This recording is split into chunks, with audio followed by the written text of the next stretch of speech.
Don't worry, be happy. A classic line from a classic song by Bobby McFerrin.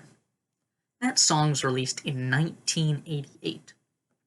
But I would argue that those words can still be applied to us even here and now, 30 years removed.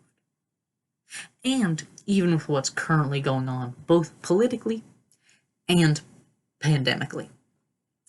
And as hard as it may be with our limited ability to move and act freely, it's important to cultivate a sense of happiness.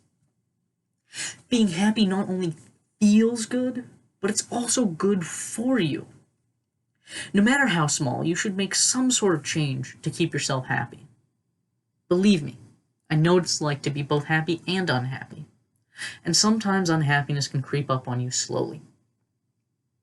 When you do finally break out of your rut, though, it can be very cathartic. What I'm saying is you should be making an effort to maintain a positive outlook on life in these uncertain times. But why should you care? How does being happy help you? Or heck, how do you even become happy? Well, I want to tell you three things. One, being happy makes you more productive. Two, being happy makes you healthier. And three, I want to explore a little bit on how to be more happy. But what does it even mean to be happy? Sure, it's actually just chemicals in our brains from particular patterns of neuron activity. But a more practical definition comes from Sonia Lyubomirsky, a psychology researcher and author of The How of Happiness. She says it's the experience of joy, contentment, or positive well-being combined with a sense that one's life is good, meaningful, and worthwhile. Now, it's all well and good to know what happiness is, but so what? Does it actually make me productive? Well, Forbes uses the book The Truth About Employee Engagement to define workplace happiness. The book says to be happy is to feel like who you are matters. You want people to know your name. That what you do has an impact, that you're engaged in relevant work, and that you're making progress. That like your work is having an impact and leading you and whatever your workplace is forwards. This is a callback to Lyubomirsky's definition, as the two are quite similar, suggesting that there is overlap between workplace and non-workplace contentment. Now, according to Forbes, the benefits of happiness are increased productivity. Happy employees are 20% more productive, and happy sales employees can boost their sales by 37%. Heck, if I'd been happy while writing this speech, I could have finished it a whole lot easier and a whole heck of a lot faster. I kid, but especially with what's going on right now, it's important to bring your productivity back up after the recent change to mostly remote learning and working. And one way to do that is through happiness. But working's all well and good, but productivity comes to a halt if you aren't healthy. Greater Good magazine, published by the Greater Good Science Center at UC Berkeley, states that being happy helps with our hearts, our immune systems, helps keep stress in check, reduces aches and pains, reduces severity of long-term diseases, and lengthens our lives. In 2006, a study was done where they gave 81 graduate students the hepatitis B vaccine. After receiving the first 2 doses, patients rated themselves on 9 positive emotions.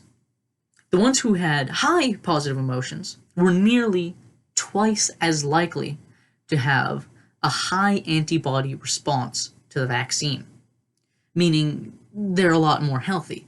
They are actively preventing disease. And while happiness may not keep us safe from COVID-19, being happy still gives us one more layer of protection in addition to all we're already doing to flatten the curve. So, if happiness is so beneficial, how do I become happy? How do you become happy? Well, according to Psychology Today, a magazine dedicated to making psychology more available to the public, there are 23 steps to being happy. Well, I say steps, but they're more like suggestions. Now, I won't go into all of them here, as I don't want to make you unhappy, but rather I will summarize. Happiness is all about your point of view and what you do. To be happy, you have to do things which make good memories and stand up for yourself when you're in situations that would make you otherwise unhappy. You should also be changing your thoughts to focus more on the good in life and to look inwards and truly understand your own feelings.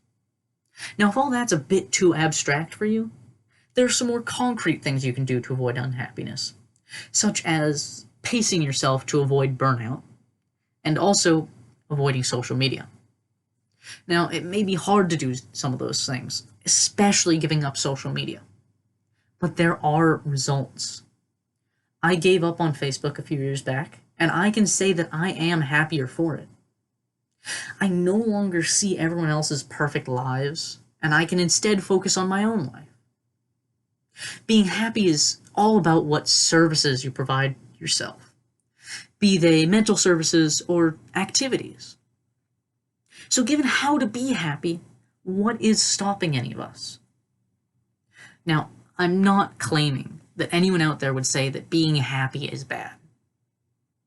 But there are a lot of people out there that would prefer you use your time in ways that may keep you from happiness, and instead use your time forwarding their own goals. Now, it's your duty to stand up for yourself. Don't let anyone tell you that self-care is not as important as anything else in life. You should be making an effort to maintain a positive outlook on life in these uncertain times, and honestly, at all times. Being happy makes you more productive. Being happy makes you more healthier. And happiness is all about what you do for yourself. So in the end, what I want you to do is I want you to take that break. Have that bit of fun. But most importantly, I want you to take some time to be introspective and work out a way to bring yourself happiness, even in these uncertain times. Overall, I hope this speech brought you a bit of happiness. But in the end, your happiness is up to you, and you need to make any changes necessary to bring you happiness. No one else can do it for you. Thank you.